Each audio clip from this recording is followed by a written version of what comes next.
Video शुरू करने से पहले अपन ये जानेंगे कि पहले आप इसको नोट कर लेना, इस पूरे डायग्राम को नोट कर लेना और इस एक्सप्रेशन जो नीचे लिखा हुआ है इसको आप नोट कर लेना। इसकी इंपॉर्टेंस मैं आपको बताता हूँ तो समझाता हूँ किस तरीके से अपना जो फुल एडर है किस तरीके से इसको प्रोसेस को फास्ट कर रहा है। कैरी लुक अहेड एडर अपना किस तरीके से प्रोसेस को फास्ट करता है, किस तरीके से चीज़ों को परफॉर्म करता है, ये आपने आई होप आपने नोट कर लिया होगा।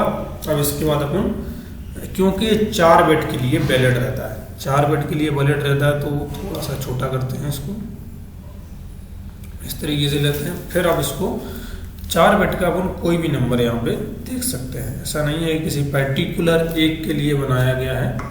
यहाँ पे 4 बिट का एक किसी भी उसके लिए बनाया गया है। जैसे कि अपन नंबर लेते हैं 1 1 1 0, एक और नंबर लेते हैं नंबर लेते हैं 1 1 1 1 और 0 0 1 1, इस तरीके का अपन नंबर लेते हैं। इसका एडिशन नॉर्मल तरीके से पहले अपन परफॉर्म करके देखते हैं। इसका नॉर्मल देखेंगे तो 1 1 का 0 कैरी जाएगी 1 तो वैल्यू आएगी 1, फिर कैरी जाएगी 1 तो वैल्यू आएगी 0, फिर कैरी जाएगी 1 तो वैल्यू आएगी 0 और यहाँ पे वैल्यू आएगी 1। तो इसको बोला जाता है सी आउट और बाकी की वैल्यू सी इनपुट एक दूसरे के लिए। तो मैंने पिछली वीडियो के अंदर जब मैंने डिले पढ़ाया था उसके अंदर मैंने समझाया था कि इस तरीके से सब पूरा परफॉर्म होता है, लेकिन इस वीडियो में देखने वाले ये वो डिले प्रोसेस किस तरीके से फास्ट की जाती है, मतलब किसके ऊपर डिपेंड हो जाती है जिस वजह से ये फास्ट प्रोसेस हो जाती है। तो ऐसा जानने के लिए अपन क्या करते हैं, सबसे पहले एक आई की वैल्यू पर लेते हैं। जैसा कि अपन ने कैरी लुक अहेड जनरेटर में देखा था, अगर आप पिछली वीडियो देख चुके हैं तब तो आपको ये बहुत आसानी से समझ में आ जाएगा, नहीं देखा है तो फिर थोड़ी सी दिक्कत आपको पड़ सकती है। फिर भी मैं एक्सप्लेन तो कर रहा हूँ यहाँ पे। अगर सी की वैल्यू अगर मैं सी इनपुट यानी कि यहाँ पे पहले आपको दिखाता हूँ, ए की वैल्यू 1 कितनी है, ए की वैल्यू 1 1 है, इसकी वैल्यू 1 है, इसकी वैल्यू 1 है और इसकी वैल्यू कितनी है 0। क्यों? क्योंकि आपने इसको ग्राउंडेड किया है। क्या ग्राउंडेड करने से क्या हुआ, ग्राउंडेड करने से इसने एक भी वैल्यू नहीं ली है। शुरुआत में आपने देखा ना, शुरुआत में आपने देखा 1 + 1 करेंगे तब 0 आएगा, उसके बाद कैरी आएगी, इसके पहले तो कैरी नहीं आ सकती ना। बिल्कुल इसी तरीके से अब फुल एडर आपने लगाया है तो 1 + 1 + 0 का क्या कॉम्बिनेशन होता है, सम की बात हो रही है यहाँ पे, सम होता है अपना 0। क्यों? क्योंकि एक्सओर गेट के ऑपरेशन को फॉलो करता है और एक्सओर गेट अपना आउटपुट कब देता है, या तो 0 1 हो या 1 0 हो, ठीक है ना। तो इस तरीके से इसने अपना सम दे दिया 0। लेकिन इसमें आपको यहाँ पे दिख रहा है कि कैरी 1 आ रही है, लेकिन जब इसको लगाया गया तो यहाँ पे कॉम्बिनेशनल जो सर्किट लगाई गई है, कॉम्बिनेशनल सर्किट, इसका काम है इस तरीके से परफॉर्म करना। अब इस वाले एडर के लिए इस वाले एडर के लिए अपन को जब सी इनपुट निकालना होगा, इस वाले के लिए तो अपन ने मालूम कर लिया कि हाँ सी इनपुट हमारा क्या है 0 है। क्यों? क्योंकि इनिशियल कंडीशन है। अब इनिशियल कंडीशन से नेक्स्ट स्टेप में जा रहे हैं। अब यहाँ पे अपन को सर्किट को मालूम करना है कि हमारा जो आउटपुट या जो हमारी जो कैरी है उसका कैरी हमारी 0 आ रही है या फिर 1 आ रही है। ऐसा मालूम करने के लिए अपन क्या करेंगे, ऐसा मालूम करने के लिए आई की वैल्यू को अपन 1 पुट करेंगे, यहाँ पे आई की वैल्यू को 1 पुट करेंगे। तो इस तरीके से अपन C1 निकालेंगे तो किस तरीके से निकालेंगे, P1 C1 + G1।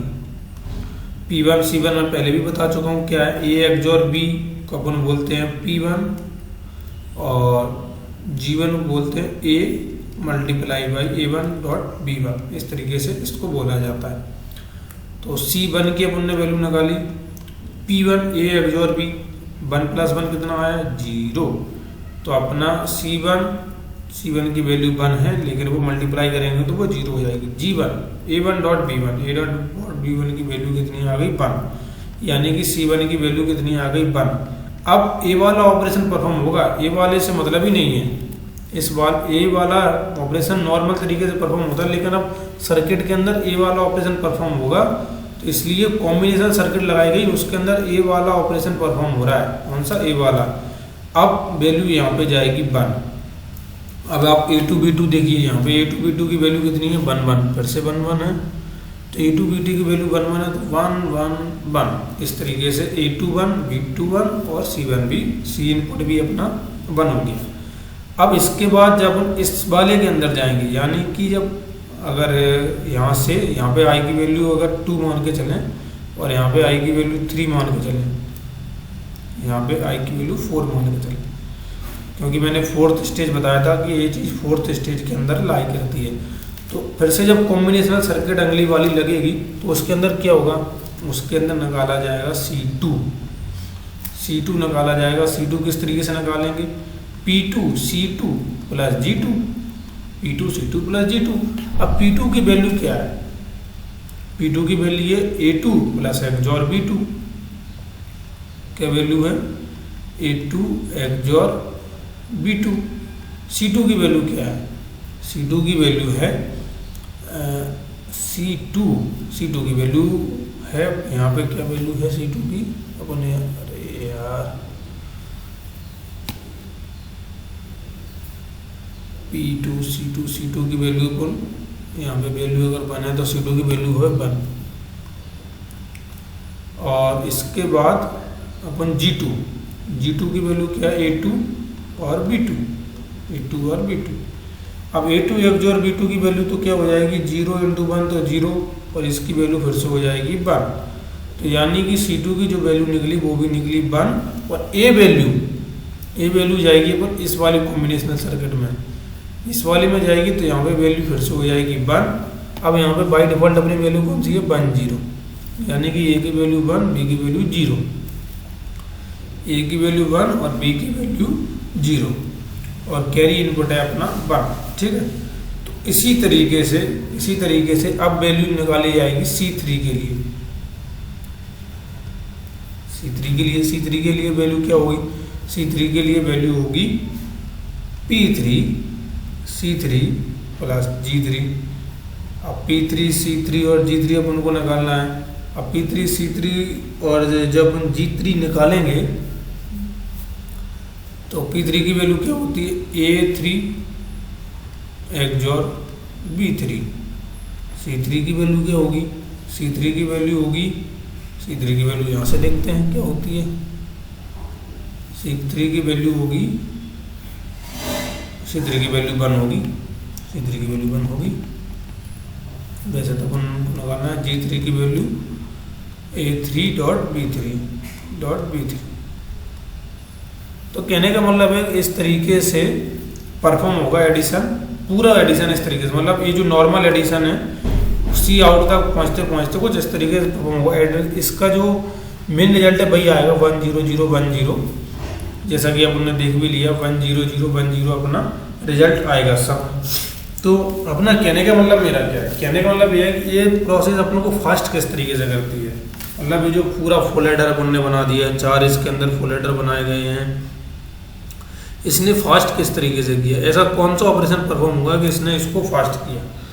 अगर आप इसको C4 तक भी निकालेंगे तो बहुत ही आसानी से निकल के आ जाएगा, कोई बहुत बड़ी बात नहीं है। लेकिन एक कॉम्बिनेशनल सर्किट इसको किस तरीके से फॉलो कर रही है कि ये फास्ट कर रहा है, तो उसका मेन रीजन है पहली अपनी करंट बिट, कैरी बिट अपना मेन रीजन है कैरी बिट।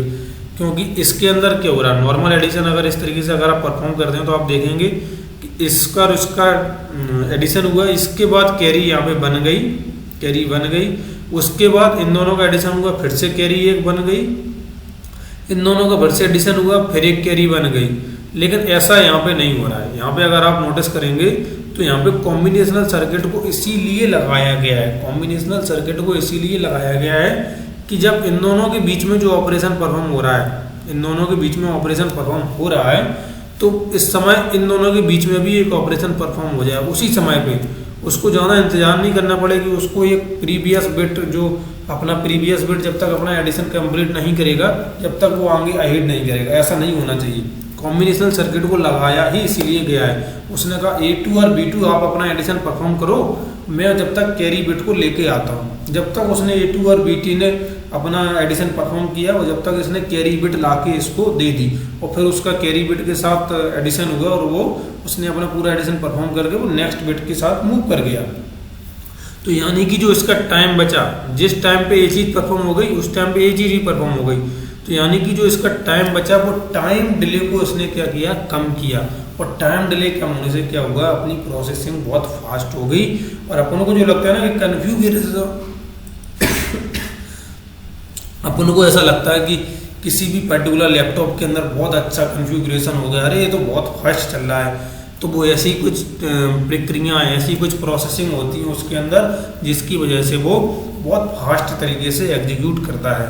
तो आई होप आपको फास्ट किस तरीके से परफॉर्म किया जाता है इसको, लोक अहेड एडर को। इसके अंदर अगर आप C1 की और C2 की मैंने जिस तरीके से वैल्यू निकाल के दिखाई, उस तरीके से आप C3 और C4 की भी निकाल सकते हैं। बहुत बड़ा कोई रामायण जैसा कुछ नहीं है, केवल इसमें वैल्यू पुट करनी है बस।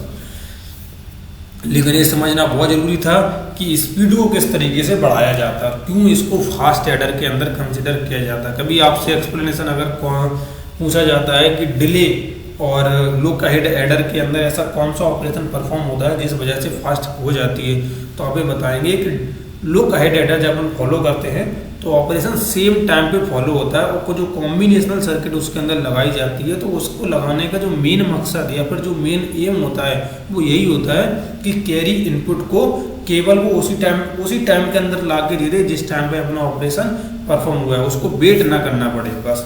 इसी वजह से उसका जो प्रोसेसिंग को वो फास्ट कर देता है। आई होप वीडियो समझ में आई होगी, क्लियर हो गई होगी। और अगर C3 और C4 का आपसे अगर क्या बोलते हैं इसको, एक्सप्रेशन परफॉर्म अगर नहीं होता है ना, तो कोई बात नहीं, मैसेज कर देना यार। इंस्टाग्राम पे मैं 24 घंटे एक्टिव रहता हूँ, मतलब प्रोग्रामिंग का आपका कोई मैसेज हो, डिजिटल सिस्टम से हो, डिस्क्रीट मैथमेटिक्स से हो, बीटेक का कोई भी आपको सब्जेक्ट हो, परेशान कर रहा हो, मैसेज कर दिया करो ये इंस्टाग्राम पे, तो प्रॉब्लम सॉल्व हो जाएगी फटाक से। मिलते हैं आपको नेक्स्ट वीडियो में।